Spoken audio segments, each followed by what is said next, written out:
നമസ്കാരം. പതിരും കതിരും.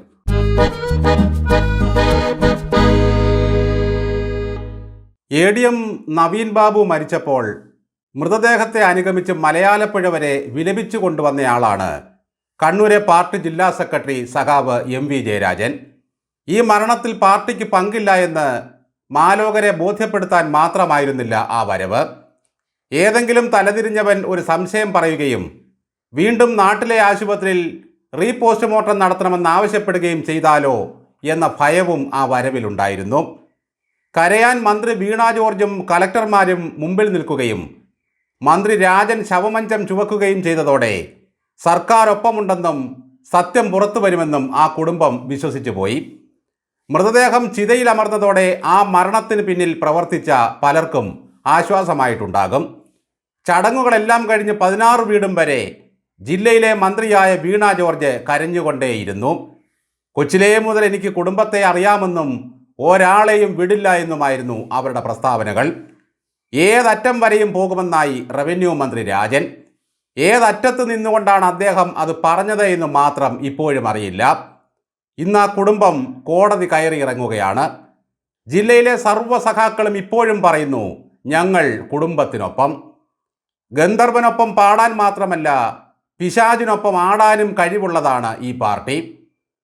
സർക്കാർ ശക്തിയോടെ CBI അന്വേഷണം എന്ന ആവശ്യം തള്ളിയതോടെ അവർ ഹൈക്കോടതിയുടെ ഡിവിഷൻ ബെഞ്ചിനെ സമീപിച്ചിരിക്കുകയാണ്.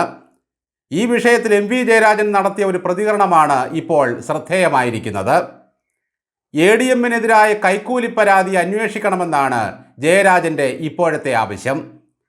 തന്നെ നുണപരിശോധനയ്ക്ക് വിധേയമാക്കൂ എന്ന് പറഞ്ഞുകൊണ്ടുള്ള ആ പ്രശാന്തൻ്റെ കരച്ചിൽ കേട്ടിരിക്കാൻ വയ്യ ജയരാജന്. സാക്ഷാൽ ബ്രഹ്മാവ് വന്ന് ബോധം കെടുത്തി നുണപരിശോധന നടത്തിയാലും നുണ മാത്രം പറയുന്നവനാണ് ആ പ്രശാന്തൻ. എനിക്ക് 2 ഒപ്പുണ്ടെന്ന് പറഞ്ഞ തരികിട. മാധ്യമങ്ങൾ മാസങ്ങളായി കൊത്തിവലിക്കുകയാണത്രേ പാവം ദിവ്യയെ. അവർക്കുമില്ലേ 10ാം ക്ലാസ്സിൽ പഠിക്കുന്ന മകളെന്നാണ് ജയരാജൻ്റെ ചോദ്യം. കുടുംബത്തിൻ്റെ അവസ്ഥയൊക്കെ നിങ്ങൾ നോക്കണ്ടേ? പിന്നെന്തിനാണ് CBIയുടെ അന്വേഷണം തടയുന്നത് സഖാവേ? PP ദിവ്യയെ കൊത്തിവലിക്കാൻ വിടാതെ സത്യം തെളിയിക്കേണ്ടതല്ലേ? അവർ വന്ന് നുണപരിശോധനയോ ഡമ്മി ടു ഡമ്മിയോ ഒക്കെ പരീക്ഷിക്കട്ടെ. പാർട്ടി കൂടെയുള്ള കാലത്തോളം ദിവ്യയുടെ കുടുംബത്തിന് ഒരു കുഴപ്പവും സംഭവിക്കില്ല. മേൽക്കുമേൽ അഭ്യുന്നതി മാത്രമേ ഉള്ളൂ. മലയാലപ്പുഴയിലെ മഞ്ജുഷയുടെ കുടുംബത്തിൻ്റെ അവസ്ഥ അതല്ലല്ലോ സഖാവേ. എന്നാൽ ഇന്നലെ ഒരു വാർത്ത വന്നത് അത്ഭുതമായി തോന്നി. കോഴിക്കോട് ജില്ലാ സമ്മേളനത്തിൽ പിണറായി വിജയൻ പ്രസംഗിച്ചത് ദിവ്യ ചെയ്തത് ശരിയായില്ല എന്നും ജയരാജൻ്റെ പരിപ്പുവട മൊരിഞ്ഞിട്ടില്ലെന്നുമായിരുന്നത്രേ. ദിവ്യ ക്ഷണിക്കാത്തിടത്ത് പോയത് തെറ്റാണെന്നും പിണറായി പറഞ്ഞതായി മാധ്യമങ്ങൾ പറയുന്നു. കോഴിക്കോട്ടെ അഭിപ്രായമായിരിക്കില്ല പിണറായിക്ക് കണ്ണൂരിലുള്ളത്. ഇനി പിണറായി ഭരണത്തിൻ്റെ അവസാന കാലത്ത് നന്നാകാനുള്ള വല്ല പ്ലാനുമുണ്ടോ ദൈവമേ? ഈ പാർട്ടിയുടെ പോക്ക് ശരിയല്ല എന്ന് പറഞ്ഞു കളയുമോ എന്തോ?